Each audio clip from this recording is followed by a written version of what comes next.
Sí, profesor.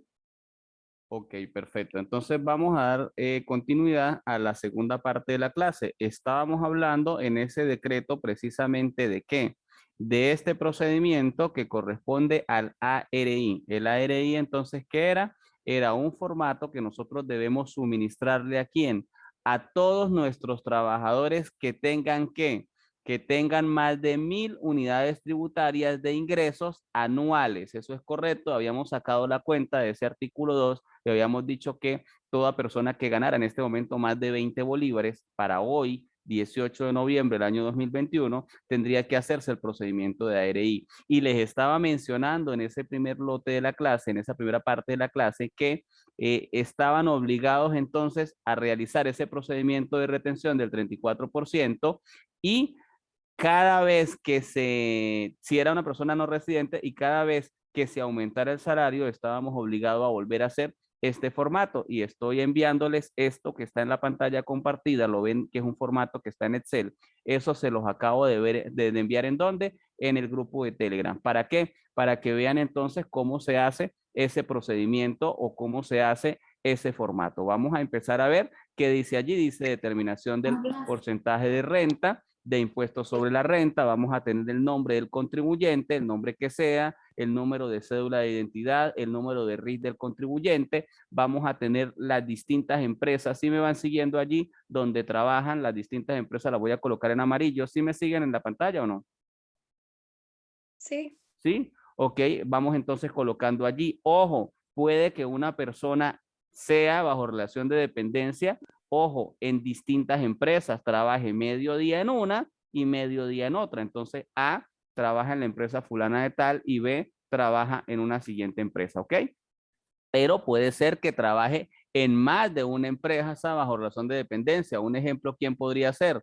Por ejemplo, un enfermero. Los enfermeros tienen diferentes guardias, entonces trabajan en el sector público, trabajan en el sector privado haciendo diferentes guardias y seguramente pudieran tener distintas remuneraciones distintas, ¿ok? Además de eso, entonces la variación que se pueda realizar. Aquí dice marzo, junio, septiembre, diciembre, pero puede ser otro mes distinto. Cada vez que se aumente el salario, como le digo, debo entonces hacer un nuevo formato. Y aquí voy a colocar el año que corresponde, en este caso 21, quitamos lo que está acá y colocamos 2021, por ejemplo, ¿sí? Que sería el año que nosotros vamos a calcular, por ejemplo, ¿sí? Y continuamos entonces, cantidad a recibir en la entidad de organismo, bueno, aquí vamos a colocar todos los ingresos que tienen que ser ¿cuánto? Más 7 por 12, supongamos 84. La persona que menos gana en el momento en Venezuela es una persona asalariada bajo salario mínimo que gana anualmente mínimo ¿cuánto? El 84%. Sin embargo, a ese 84% tengo que agregarle ¿qué? A ver, Dulce, ¿qué tendría que agregarle aparte del salario? Que no está exento según el artículo 14 que ya vimos en el tema anterior y los 13 numerales. ¿Qué sería? Lo de la retención, ¿no? No, lo de las prestaciones sociales y lo de las utilidades, lo del bono vacacional, ¿sí o no es correcto? Sí, sí, son cosas Sí. adicionales que tenemos, porque ahí no estamos sacando ni los viáticos, ni estamos metiendo los gastos de representación, ni nada de lo que sí está exento, ¿sí? Entonces, todos esos ingresos van a sumar más esos 84 bolívares. Y obviamente, como tengo varias empresas, así como decía aquí A, sí, y colocado donde coloco X, pues de repente en la empresa Y voy a tener ingresos diferentes. Entonces, tengo 84 por acá, pero aquí tengo 84 más. Es probable entonces que también me gane 7 por los 12, entonces me gano 84 más. Al final, entonces, ¿qué estoy haciendo? Sumando todos los ingresos de todas las empresas. ¿Sí ven más o menos cómo se llena? Todo eso que les estoy mostrando de forma práctica en este momento, en este archivo de Excel, es lo que vamos a leer ahorita en el decreto 1808. Al final, vamos entonces a calcular que un monto de retención que está aquí abajo, ese porcentaje de retención es el que yo le voy a calcular a ese trabajador cuando cada vez que le realice un pago o un abono en cuenta, como decía que el artículo 1 del decreto 1808, ¿ok? Vamos a regresar en este momento a lo que estábamos viendo para continuar con la lectura del decreto 1808 y ahorita regresamos precisamente aquí a este formato de ARI que vamos a ir revisando paso por paso. Entonces, el artículo 4, como venía diciendo en la primera parte, dice los beneficiarios de las remuneraciones a que contrae el artículo 2 del parágrafo único, o sea, los que tengan más de 1000 unidades tributarias, y del artículo 3 deberán suministrar al deudor pagador la siguiente información. 1. La totalidad de remuneraciones fijas o eventuales a percibir que tenga cada uno de los deudores o pagadores. 2. Las cantidades que estimen desembolsar dentro del año gravable por concepto de desgravamen de no optar por el desgravamen único. ¿Quién debe suministrar esta información? ¿Quién dice el artículo 4? Los beneficiarios de las remuneraciones. ¿Quiénes son los beneficiarios de las remuneraciones? Los trabajadores. ¿Quién debe llenar ese formato que les acabo de mostrar en Excel? ¿La empresa o el trabajador? El trabajador. La empresa se lo va a suministrar. Hay empresas que tienen, por ejemplo, un departamento de recursos humanos. Perfecto, si tiene departamento de recursos humanos, usted como contador público, como jefe del departamento de contabilidad, debe velar porque recursos humanos le pase cada vez que haga aumento de salario el ARI correspondiente y hagan los cálculos correspondientes en ese ARI. Él debe entonces colocar esa información. Ojo, pero para él llenar entonces cuáles son los ingresos, la empresa debe más o menos calcularle cuál va a ser el ingreso total de remuneraciones estimada de ese ejercicio económico. ¿Que puede llegar a variar? Sí, porque si aumenta el salario va a variar. Entonces, cada vez que aumente el salario, hacemos otro ARI y colocamos los nuevos montos de estimaciones, ¿ok? Y aquí mismo vamos a colocar esto que dice en este momento el desgravamen. Existen dos tipos de desgravamen, un desgravamen único y un desgravamen detallado. Regreso nuevamente al archivo de Excel, comparto la pantalla del archivo de Excel y vamos a ver en el archivo de Excel que yo voy a tener la posibilidad, dice acá en la casilla 6, de colocar desgravamen. La voy a colocar en amarillo, lo leen. La C dice desgravamen que estima pagar. El desgravamen detallado significa todos los beneficios detallados que establece la ley de impuestos sobre la renta. ¿Cuáles son? Institutos docentes para la educación del contribuyente, primas de seguro de hospitalización o cirugía y maternidad, servicios médicos que pague el contribuyente de hospitalización, incluyendo todos los que tengan sus cargas familiares. Ya más adelante vamos a determinar quiénes van a estar o no en las cargas familiares, intereses para la adquisición de vivienda principal, que lo acabamos de tocar en el último tema, que si no recuerdo fue el tema 6, ¿sí?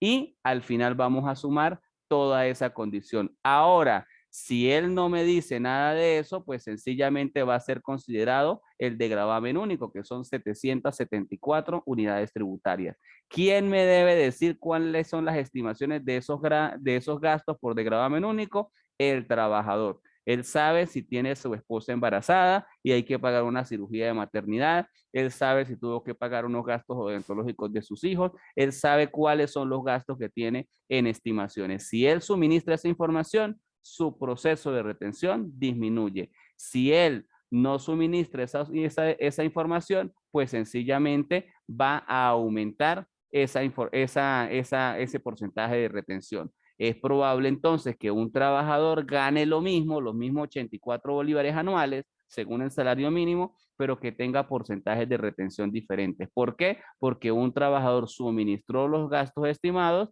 y otro trabajador no. Si no suministramos los gastos estimados, seguramente entonces va a haber un procedimiento de retención o un porcentaje de retención mayor. Regreso nuevamente entonces, ¿a dónde?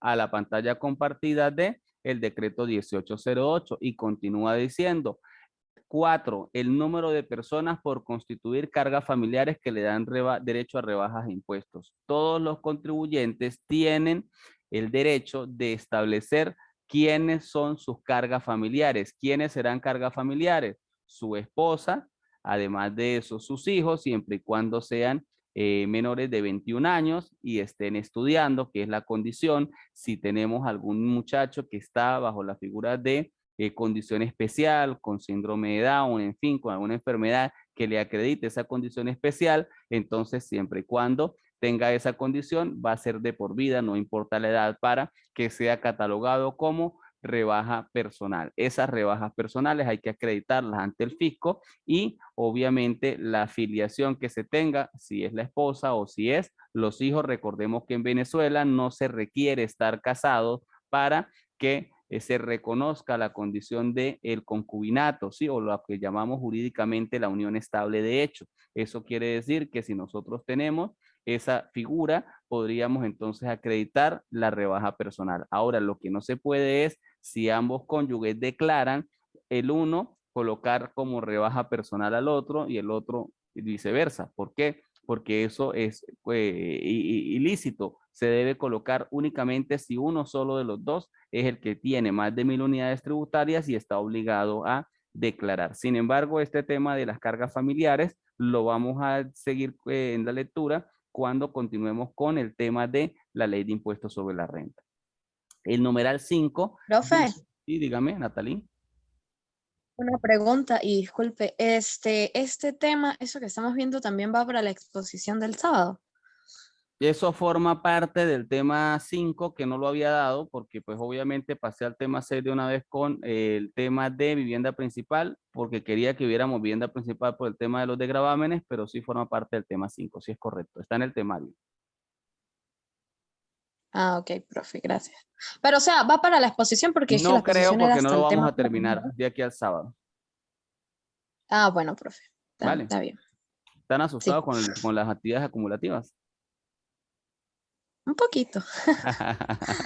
Ok, bien, tranquila, no hay problema. Continuamos entonces, Natalie. Estaba entonces con el 5, dice las cantidades retenidas, además en años anteriores por conceptos de impuestos sobre sueldos y salarios y demás remuneraciones integradas y similares no reintegradas ni compensadas o cedidas, corresponde a derechos no prescritos. Significa que si yo tengo retenciones que se me hicieron de más en ejercicios anteriores, esas retenciones van a ser acreditables a el siguiente periodo. El numeral 6 dice el porcentaje de retención que deberá ser aplicado por la agente de retención sobre cada pago o abono en cuenta que se efectúe. Eso lo va a determinar, regreso nuevamente al archivo, lo va a determinar ese cálculo de ARI. Aquí al final vamos a determinar en función de los ingresos, en función de los gastos presuntos que se tengan, si vamos a utilizar el degradamen detallado, cuál sería el porcentaje de retención que tenga en un momento determinado ese contribuyente. Ese porcentaje, entonces, cada vez que le vamos a pagar la nómina, tenemos que retenérselo al contribuyente y nosotros estamos obligados como empresa a realizar ese proceso de declaración y ese proceso de declaración se hace los primeros 10 días, ojo, escúchese bien, del cierre del mes anterior. O sea, se acaba el mes de octubre que tiene 31 días, tengo los primeros 10 días del mes de noviembre, ¿para qué? Para realizar el procedimiento de declaración de retenciones de sueldos y salarios y otras remuneraciones. Si no hago esa declaración, tengo una sanción conforme al Código Orgánico Tributario y es donde me estaba diciendo anteriormente que podría incurrir en responsabilidad solidaria del contribuyente si no hizo el proceso de retención y sobre todo para las personas que estén bajo la figura de no residentes, ¿ok? Entonces regreso nuevamente a el compendio de lo que es el Profesor, decreto 1808. Sí, dígame. en caso tal de que por lo menos una empresa pague en dólares o en pesos, ¿también tendría que hacer ese ARI? Completamente tiene que hacer el ARI, no importa cuál sea el modo de cobro en la divisa que corresponda, si no se va a pagar en bolívares. Lo único que tenemos que tener Ah, claro, Dulce, y gracias por la pregunta que usted me hace, voy a tratar de ingresar acá.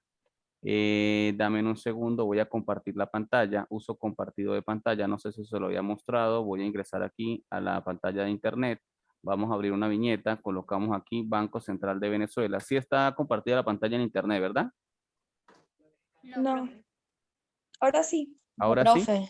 Ok, aquí vamos Sí. entonces a llegar, si ustedes ven aquí a mano derecha mía de la pantalla, vemos los tipos de cambio al día de hoy, 18 de noviembre. Natalie, dígame. Ah, no, profe, era que no me salía, pero ya, ya me Perfecto. sale. Aquí dice al día 18 de noviembre, por ejemplo, el dólar está en cuánto? En 4.52, ¿sí? Y aquí pues obviamente va a estar el valor del día, pero supóngase, como la pregunta que me hacía Dulce, perdón, que no le paguen en dólares. ni le paguen en rupias, ni le paguen en yuanes, sino que ni en euros, le están pagando seguramente en una moneda diferente. ¿Cuál será la moneda por excelencia que pagamos aquí en San Cristóbal? Pesos. Si es correcto, Pues, entonces nosotros podríamos buscar en estadísticas tipos de cambio, otras Los monedas. pesos. No le estoy diciendo que- ¿Sí? Estoy aquí, mire, Sí. estadísticas, tipos de cambio, otras monedas. Aquí le van a mostrar los cambios. Vamos a tomar el último, que es el cuarto trimestre del año 2021. Me va a abrir un archivo en Excel. ¿Sí me siguen acá? ¿Sí? Estoy esperando que descargue. Lo abro. ¿Ven el archivo de Excel o lo comparto por aparte? Aquí está el archivo de Excel. ¿Sí lo están viendo? sí, Sí, ¿Sí? profe. Y ahora voy a buscar el peso. Entonces tengo Venezuela, euro, Australia, Turquía, ¿sí? Colombia. Aquí está el peso, lo voy a colocar en amarillo y yo tengo entonces, ya va, aquí modificar, déjenme un segundo, es que no me deja. No sé, voy a colocarlo acá, no me deja colocar en amarillo. ¿Sí lo ven? ¿A cómo está el cambio del sí. peso? A 0,0011. Si lo ven entonces el cambio del peso, 56.81 para la compra y 0,011, 59.71 para la venta. Ahí entonces tengo cuál es el valor. Y si lo vamos a comparar con el dólar, entonces está a 3.905 para la compra y 3.907 para la venta. ¿Qué me está diciendo entonces esto? Que en función de esto yo voy a hacer el cambio en moneda venezolana y luego en función de ese tipo de cambio voy a hacer la retención. Eso es entonces para responder a la pregunta que me acaba de hacer Dulce. No importa la divisa con que me paguen. Aquí en este archivo van a conseguir siempre todas las divisas, pero independientemente entonces de la divisa, ustedes van a buscar en la página del Banco Central de Venezuela, van a ver cuál es el equivalente en bolívares de ese ingreso que tuvo en pesos, por ejemplo, y van a hacer el procedimiento de retención conforme a esa tabla de ARI, o sea, regreso a la pantalla de ARI. No la veo ahora aquí. Ok, gracias, profe. Sí, y allí entonces vamos entonces a hacer el procedimiento. Sí queda entonces claro cómo se puede hacer, ¿ok, Dulce? No importa entonces si me pagan en dólares, si me pagan en pesos, si me pagan en cualquier tipo de divisa, yo voy a hacer la conversión y voy a hacer el procedimiento de retención. Siempre voy a estar obligado a hacer el procedimiento de retención. La Constitución Nacional dice que siempre en el equivalente a bolívares, entonces lo que voy a hacer es hacer la conversión. Lo que no puedo utilizar, Dulce, es ni la página de Dollar Today, ni la página de cambios Cúcuta, ni ninguna cosa paralela. Siempre vamos a trabajar en función del ente emisor, en este caso lo que indica el Banco Central de Venezuela, ¿ok? Ok, muchas gracias, profe. No, de nada. Gracias a usted por preguntar, Dulce, porque son las preguntas reales del ejercicio de trabajo. Están pagando realmente todas las empresas en pesos y en dólares. Eso es una verdad, ¿ok? Y entonces las personas dicen, no, si se Gracias. paga en pesos o en dólares, entonces no se retiene. Sí tenemos que retener, ¿ok? Entonces la pregunta suya es demasiado importante. Parágrafo primero de este artículo, PRI 4, dice, la información a que se refieren los numerales 1 y 2 deberán expresarse en bolívares y en unidades tributarias respectivamente, o sea, previa a su conversión al valor en bolívares que se haya asignado a la fecha. Completamente la respuesta que estoy dándole, Dulce. Estamos tratando de ver la moneda en divisa, si me pagaron en divisa, de que vaya en la conversión en bolívares. ¿Para qué? Para que se dé cumplimiento al artículo 229 de ese momento del Código No Tributario o a la misma Constitución Nacional, ¿ok? El parágrafo segundo dice, la información que contra el artículo deberá ser presentada antes del vencimiento de la primera quincena de cada ejercicio gravable, en todo caso, antes de hacerse efectiva la primera remuneración. ¿A qué se refiere este parágrafo segundo? Escúchese bien. Cada vez que inicia un nuevo ejercicio económico, si es una persona regular, ¿cuándo inicia? ¿El primero de qué? De enero, si es correcto, se va a acabar ahorita el mes de diciembre, cierra el ejercicio fiscal, si es correcto, ¿qué viene entonces?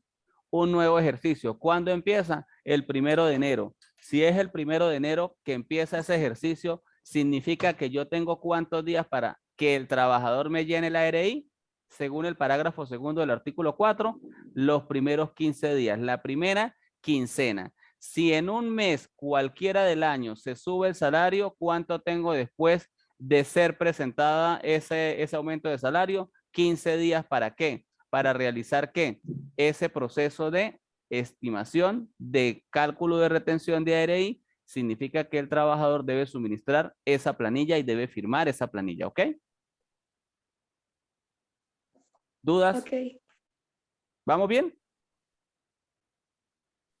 Bien, Sí, parágrafo acepto. tercero dice, la información contenida en el formulario, ¿en cuál formulario? En el ARI que les estoy mostrando, podrá ser revisada por quién, por el agente de retención. En cada caso de observar errores deberá notificarlo al beneficiario. Quiere decir entonces que ese documento ARI que nosotros vamos a suministrarle al trabajador y que el trabajador va a devolvernos firmado con toda la información que él coloque allí para el cálculo de retención, eso que está allí vamos a tener que resguardarlo en el departamento de contabilidad. ¿Por qué? Porque es objeto de fiscalización por parte de la administración tributaria.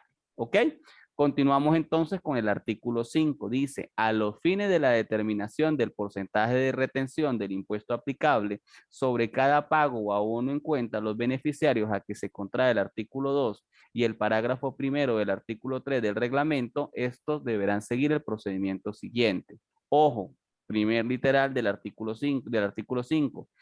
Al total de la remuneración anual estimada menos los degravámenes correspondientes expresados en unidades tributarias que se le aplica, en este caso, la tarifa número 1, establecido en la ley de impuestos sobre la renta. Ya no es el artículo 51, era el artículo 51 en la ley de impuestos sobre la renta de 1997. Obviamente ya el tema de las tarifas ha sido modificada en la ley de impuestos sobre la renta del año 2015, que es la vigente del 30 de diciembre del año 2015. Sin embargo, vamos a seguir aplicando las tres tarifas correspondientes, que es la tarifa número 1, la tarifa número 2 y la tarifa número 3. La tarifa número 1 aplicable entonces a el artículo 50 de la ley actual, la tarifa número 2 atribuyable al artículo número 52 y la tarifa número 3 acreditable entonces a el siguiente artículo conforme ahora a la ley vigente. Obviamente estamos hablando de un decreto que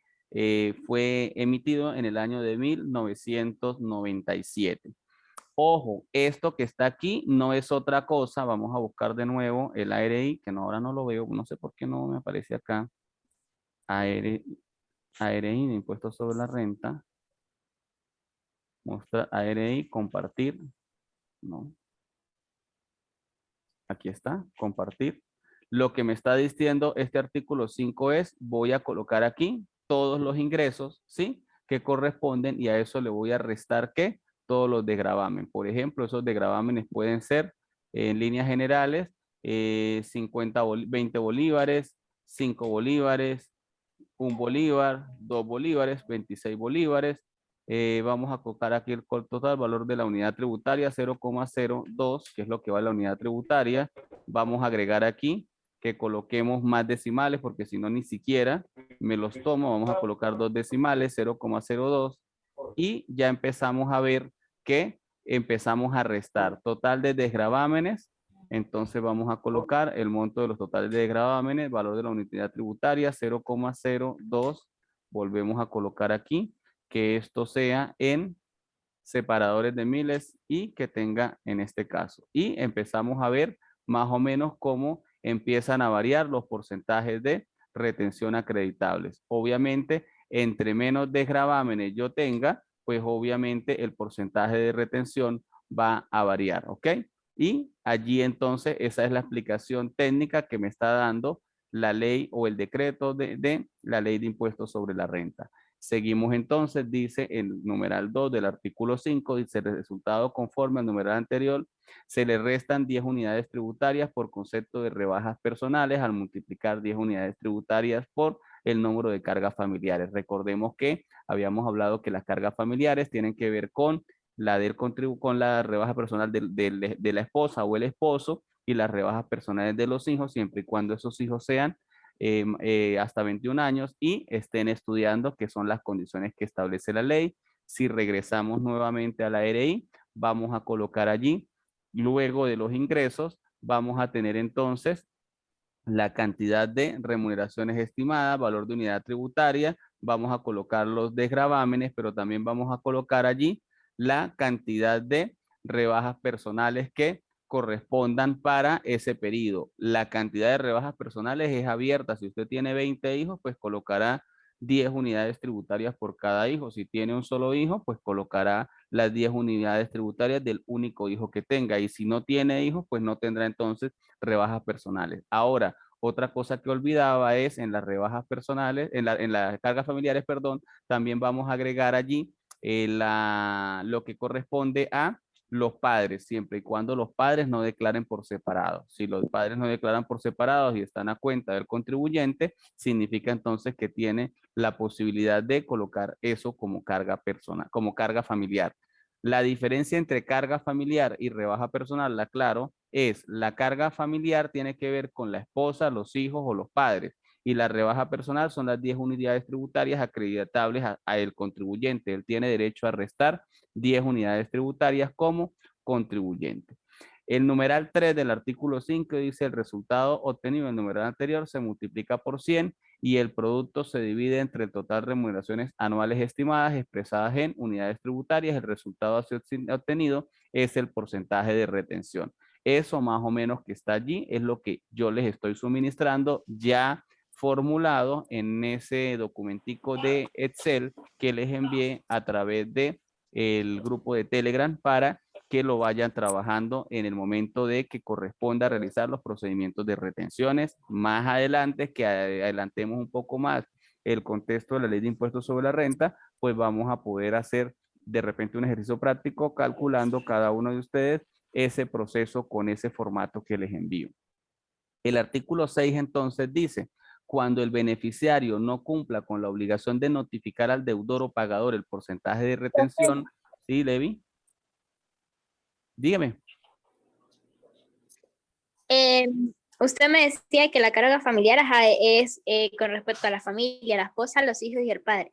Perfecto. Y la carga personal, usted me dice La que la rebaja carga personal. que él coloque, pero referida Le escuché entrecortado lo último, Levi. que la carga personal, ¿qué puede él incluir ahí? Solamente él como contribuyente 10 unidades tributarias, más nada. La rebaja personal son 10 unidades tributarias del contribuyente. Las cargas familiares son dependiendo de la cantidad de personas. Si está casado, pues obviamente su esposa, si es que no declara por separado. Si tienen hijos, Levi, mire, para aclarar lo que usted me pregunta, si tiene hijos, vamos a colocar que tiene 5 hijos y los dos declaran por separado, deben decidir quién va a incluir los hijos o deben dividir los hijos. 3 hijos para un contribuyente y 2 hijos para otro, porque no pueden dividir uno de los hijos en medio hijo, ¿sí? Entonces eso pues es más o menos para que sepan cómo realmente se realiza ese proceso de declaración. Por eso entonces tenemos que la profesión de nosotros es una profesión bastante interesante porque tenemos que preguntarle inclusive a nuestros clientes o a los contribuyentes cuántos hijos tiene dentro del matrimonio, fuera del matrimonio, si está casado, si está divorciado, si los padres están vivos, qué edad tienen, si viven con el contribuyente, si no viven. ¿Por qué? Porque esa información es válida ¿para qué? Para el cálculo de impuestos sobre la renta. Es una información muy personal que muchas veces los contribuyentes pues no se la van a dar a todo el mundo, pero que lamentablemente en el caso de la profesión que nosotros ejercemos en el ámbito tributario, requerimos información tan puntual y tan vital como esa para hacer el procedimiento de declaración Levi. Sí O queda sea, claro. profe, que si por ¿sí? ejemplo, digamos que yo tengo un esposo y él está separado de mí y él lo incluye en su carga tributaria y yo lo voy a incluir, entonces yo no podría incluir a mis hijos. Vamos a aclararlo. A ver, Levi, tienes un esposo, pero estás separada en este momento de tu esposo, ¿sí me explico? Y tienen unos hijos. Tienen que así estar separados, decidir quién los va a declarar. Si los declaran los dos, van a ser sancionados los dos por haberlos incluido como cargas familiares. Entonces, aunque estén separados y no se hablen, deben de cierta manera buscar un acuerdo para decidir si los van a colocar como rebaja y van a tener el beneficio fiscal o no.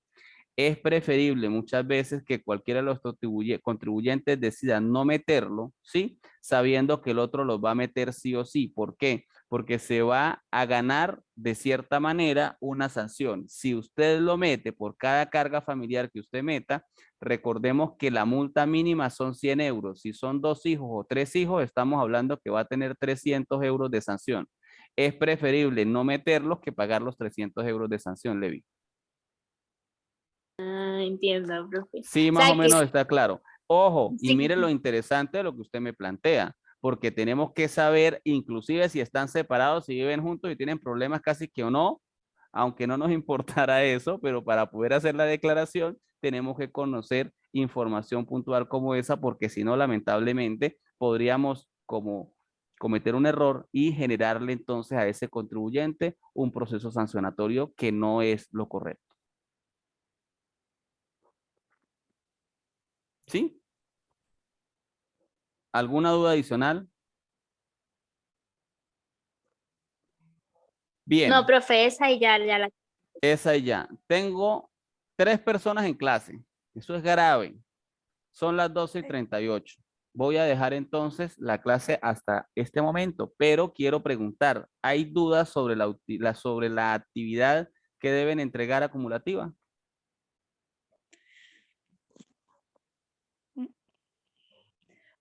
La actividad solamente consta solamente, o sea, no se habla de teoría así como tal, sino solamente van a ser ejemplos, profe. Es lo que quiero de la actividad dulce es que ustedes, todas las clases que hemos visto, porque se supone que ya esos temas los vimos en clase, ¿sí? Me lo grafiquen en casos hipotéticos de lo que ustedes entendieron. O sea, quiero saber realmente con esa actividad qué información quedó en ustedes para hacer las correcciones respectivas, porque luego tenemos el examen parcial y el examen final. Entonces, es una de las formas de que hagamos un repaso real y además ustedes pues están repasando todos esos primeros temas, Dulce. Ah, ok, está muy bien. ¿Otra duda que tengan sobre esa actividad? Todo completamente claro en el correo. Sí. Seguro. Profe, en el momento de que uno está hablando, por lo menos uno puede, o sea, decir todo completo sin decir tema 1, tema 2, tema Seguro. 3, Claro sino que sí, se decir todo supone cuál es el completo. contenido. No tienen que definir tema por tema, Oh, sino se ok, supone cuál es el contenido. Lo que van a darle precisamente es un enlace a todo el contenido. Al fin y al cabo, es un solo tributo que es el impuesto sobre la renta. ok, está muy bien, gracias. De nada. ¿Alguna pregunta más? Chévere. Ujú. Bien. Entonces, vamos a dejar la clase hasta el día de hoy, ¿sí? Continuamos nuevamente en la clase, nos corresponde cuándo, la otra semana, ¿verdad? Porque habíamos adelantado ya una de esta semana, ¿sí es correcto? Que fue la que vimos el lunes, ¿sí? Esta es la segunda de la semana, ¿sí? O sea que Sí. vamos a continuar la clase seguramente presencial en la universidad, ¿sí es correcto? Sí, el Ujú. viernes. El Perfecto. viernes. Si pueden llevar de repente impreso el material que les di válido y si no, pues obviamente lo tienen allí en el celular para que lo podamos trabajar entonces en clase presencial, ¿ok? Profe, Sí, seguro. este video usted lo va a subir ahorita, ¿verdad? Es que de verdad intenté estar conectada, pero el mismo internet me saca de la clase y sé que me perdí cosas que digamos que pueden ser importantes. Levin, no le prometo si lo puedo enviar ahorita. De hecho, les debo el del lunes. ¿Qué pasa? Miren, no tienen ustedes idea, pero he estado complicadísimo de trabajo. Y ustedes saben que subir los videos en YouTube demora tiempo, no es que no quiera hacerlo, sino que demora. Entonces, pues estoy complicado con eso. Si lo puedo subir en el transcurso del día de hoy o el día de mañana, seguro, pero de que lo voy a subir para que ustedes lo tengan, cuente con eso, Levi. Lo que pasa es que, wow, tengo una reunión ahorita a las 2 de la tarde en el Colegio de Contadores Públicos de Directiva. Recuerden que soy el presidente del Tribunal Disciplinario del colegio y entonces necesito llegar, tengo otras cositas que resolver todavía y va a ser la una. Entonces, el tiempo a veces como que no me ayuda mucho, pero de seguro lo voy a subir y se lo voy a colocar para que lo puedan consultar. Por eso las estoy grabando, ¿ok? No van a perder esa grabación, seguro que sí. Ah, ok, profe, muchas gracias. De nada, bueno, que estén muy bien. Feliz fin de semana, de verdad. Agradecido con los que hoy se conectaron, de verdad. Quisiera que en la próxima clase, que sea virtual, existiera más participación porque muchas veces ustedes dejan acumular los videos igualmente y no los ven y pues después para efectos del examen pues van a tener mucho material que revisar y a lo mejor no lo revisen con el detenimiento que corresponde. Y de hecho, lo bueno de las clases grabadas, pues es que a lo mejor hacen un repaso quienes sí estuvieron presencialmente. Entonces, le agradezco mucho a Levi, a Jocelyn que se conectó al final, a Dulce, a mi Jelly, sí, mi Jelly. A ver, enséñame a pronunciarlo, por favor. Migeli. Migeli, voy a pronunciarlo varias veces a ver si en lo sucesivo lo puedo pronunciar bien. Migeli, gracias también por estar en clase y de verdad que mucho es el agrado que uno tiene de poder compartir estos momentos. Que pasen feliz fin de semana. Gracias, profe, igual. Igual, profe. Gracias por Gracias. su tiempo. De nada, bueno, que estén muy bien. Igual. Feliz fin de semana.